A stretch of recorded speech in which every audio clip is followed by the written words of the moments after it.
Income tax మీదనో కేంద్ర ప్రభుత్వ కార్యాలయం ముందో ధర్నాలు చేసినంత మాత్రాన మీ యొక్క అవినీతి కుంభకోణాలు, మీ యొక్క అక్రమ చర్యలు సమస్య పోవు అని ఈ సందర్భంగా మనం చేస్తున్నాం.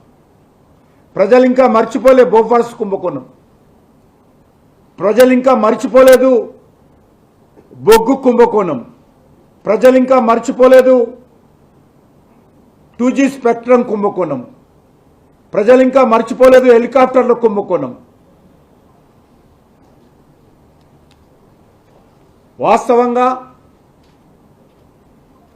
కాంగ్రెస్ పార్టీ నాయకులు ఈరోజు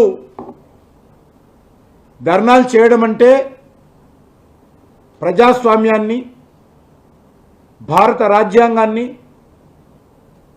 సుప్రీంకోర్టు హైకోర్టులను తప్పుపట్టడమే, వాళ్ళని ఆక్షేపణ చేయడమే. చాలా స్పష్టంగా సుప్రీంకోర్టు, చాలా స్పష్టంగా ఢిల్లీ హైకోర్టు ఈ కేసు విచారణ జరగాలి, ఇందులో ప్రాథమికమైనటువంటి నేరం జరిగినట్టు ప్రైమఫేసి ఉన్నది కాబట్టి కేసు అది సోనియా గాంధీ కానీ రాహుల్ గాంధీ కానీ మరెవరైనా సరే దర్యాప్తు ప్రొసీడింగ్ జరగాలని చెప్పి ఆదేశించిన తర్వాత అది నరేంద్ర మోడీ గారి చేతిలో, లేకపోతే కేంద్ర ప్రభుత్వం చేతిలో, లేకపోతే దర్యాప్తు చేస్తున్నటువంటి ఏజెన్సీల చేతిలో కేసులు విత్డ్రా చేసుకునే అవకాశం లేదు. అసలు ఎందుకు చేయాలని అడుగుతా ఉన్నాం. ఎందుకు ఏమైనా చట్టానికి వాళ్ళ అతీతులా, వీళ్ళు చట్టానికి చుట్టాలా? రాహుల్ గాంధీ కానీ సోనియా గాంధీ కానీ వీళ్ళ దర్యాప్తు చేయాల్సినటువంటి అవసరం లేదా? వీళ్ళు నేరాలు చేసినట్టు ప్రాథమిక ఆరోపణలు ఉన్నంత మాత్రం ఉంటే ఎందుకు ఈరోజు దర్యాప్తు చేయకుండా అడ్డుకుంటారు? ఈరోజు ఎందుకు ధర్నాలు చేస్తూ ఉన్నారు కాంగ్రెస్ పార్టీ నాయకులు దేశమంతా? ఈరోజు ప్రజలకు చెప్పాల్సినటువంటి అవసరం ఉంది. తప్పు జరగలేదని కాంగ్రెస్ పార్టీ బుకాయిస్తూ ఉంది. తప్పు జరగకపోతే సుప్రీంకోర్టు, హైకోర్టు ఏ రకంగా దర్యాప్తు చేయాలని ఆదేశిస్తుందో కాంగ్రెస్ నాయకులు చెప్పాలి. ఎందుకు ఈరోజు కాంగ్రెస్ పార్టీ నాయకులు సుప్రీంకోర్టుకు వెళ్ళారు? సోనియా గాంధీ, రాహుల్ గాంధీ కేసును కొట్టేయాలని చెప్పిన తర్వాత సుప్రీంకోర్టు అంగీకరించినప్పుడు సుప్రీంకోర్టుకు సంబంధించినటువంటి ప్రొసీడింగ్స్, అది చట్ట పరిధిలో ఈసీ ప్రొసీడింగ్స్ కానీ, ఈడీ ప్రొసీడింగ్స్ కానీ, ఇన్కమ్ ట్యాక్స్ ప్రొసీడింగ్స్ కానీ శిరసా వహించాలి.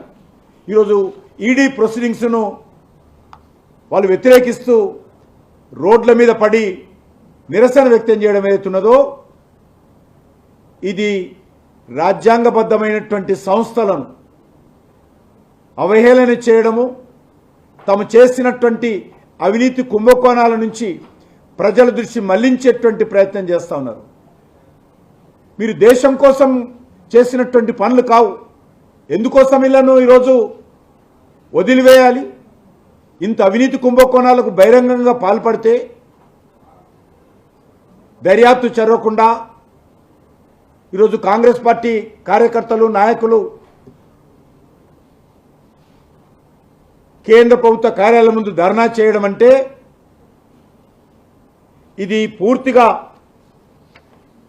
కాంగ్రెస్ పార్టీ యొక్క అవినీతి అక్రమాలకు ఏ రకంగా పెద్దపీట వేస్తుందో మరొకసారి బహిర్గతమవుతా ఉన్నది. అందుకే ఈరోజు కాంగ్రెస్ పార్టీ చేస్తున్నటువంటి ధర్నాను, నిరసన ప్రదర్శనను పూర్తిగా ప్రజలు నవ్వుకుంటున్నారని సందర్భంగా మనం చేస్తా ఉన్నాం. దయ్యాలు వేదాలు వల్లించినట్టుగా ఈరోజు కాంగ్రెస్ పార్టీ నాయకులు వ్యవహరిస్తూ ఉన్నారు. ఈ రకమైనటువంటి నిరసన ప్రదర్శనలు దేశం కోసమో ప్రజల కోసమో చేసింది కాదు. ఇది అవినీతి కుంభకోణాలలో చిక్కుకున్నటువంటి కాంగ్రెస్ పార్టీ నాయకులను రక్షించుకోవడం చేస్తున్నటువంటి ధర్నాలు, నిరసన ప్రదర్శనలు.